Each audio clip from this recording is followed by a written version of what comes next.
Okay, so let's talk about pressure. So pressure, by definition, is force acting normally per unit area.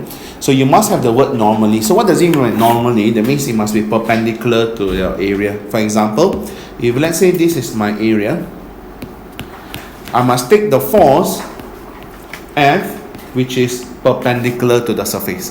Then I will get the pressure. So that's why you need to have the word acting normally, which most people will forget lah. So the unit for pressure will be Newton per meter squared or Pascal lah. Now pressure, is it vector or scalar? It is scalar. For example, water pressure. If you are swimming in the swimming pool and you dive inside the water and you're swimming underwater, do you feel the water pressure acting on you? And do you sense it's only one direction or in all directions squeezing you?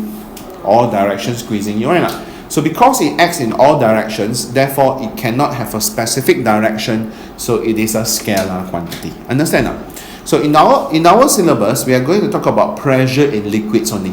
Pressure in gases, we will come to it in A2. Okay, they shifted it from your AS to your A2. So you're only going to learn about pressure in liquid. So you also need to know how to derive the formula for pressure in liquid. Now most of you all know the formula is H rho G or rho GH. You do know the formula, but it is compulsory for you to know how to derive it in your syllabus. So how do we derive it?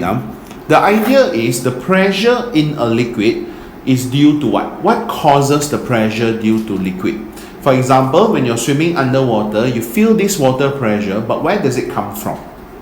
Now, in this theory, we will assume that it is because there's a weight of the liquid acting above you that's pushing down that gives you the water pressure.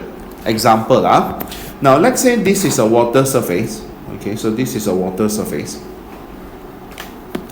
And you're taking a column of water beneath the surface. So this is not a separate object, but this is a column of water beneath the water. You take a section of the water, understand? So the pressure acting at this bottom surface here is because there's the entire weight of the water above pushing down, correct? So the whole weight of the water pushing down on this surface gives you your pressure. But people say, if the weight is downwards, shouldn't the pressure only be downwards? No. So when we say the pressure at this surface is due to the weight of the water above it, it will cause you a water pressure at this point, but in all directions. Because as it pushes down, then all the other liquids start to push back. So you have all the water pressure in all directions. Do you understand that? Okay. So we derive the formula by taking the weight of the object divided by this area. That's how we get the pressure, because weight is a force. So force divided by area is pressure. Do you understand that? So let's start from derivation here. So we say the pressure is equals to the weight of the column of water divided by the area here. So the column of water, the weight is mg, and the m here can be broken down to density times volume, right? And do you also realize that the volume of the liquid here is also the area times height? Can you see this part? Area times height is the volume. So you break down the V to AH, then you substitute inside here. So I just show you from here. If you don't want to straight away get the answer, it will be density times AHG over A. You can cancel, and that's how you get rho HG or H rho G, or whichever term you like to, whichever form you want to say it lah. Understand or not?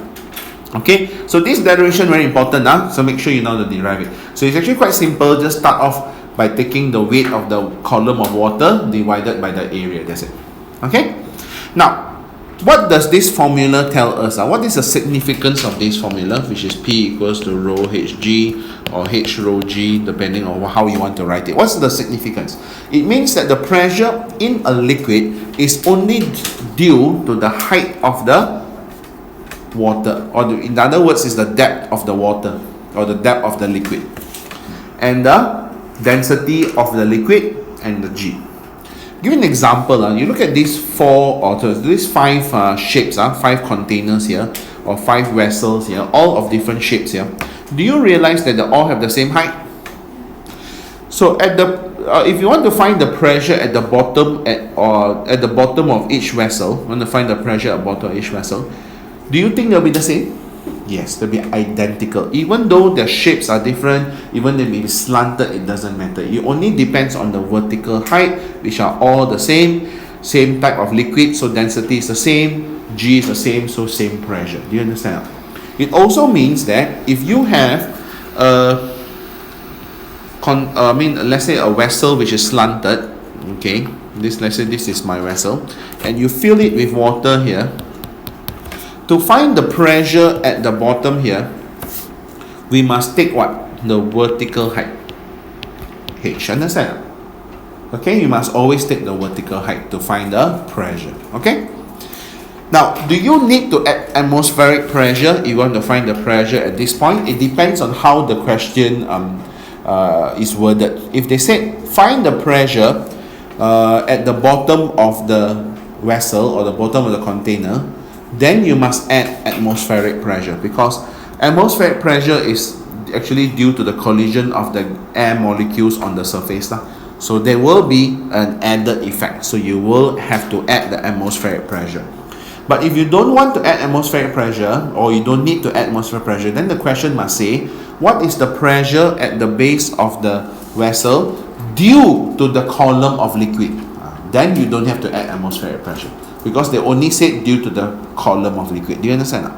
Okay? That's all for today's video. If you're interested in more genuine sharing by other geniuses, please subscribe to our channel and don't forget to turn on the notification bell, ding dong. Also, if you're struggling with one or two past year questions and the mark scheme just doesn't seem to help, Genie has got you covered. Feel free to let us know what question it is by filling in the Google form linked in the description below. GenieUs Hub will get genius teachers to fulfill your request for the solution.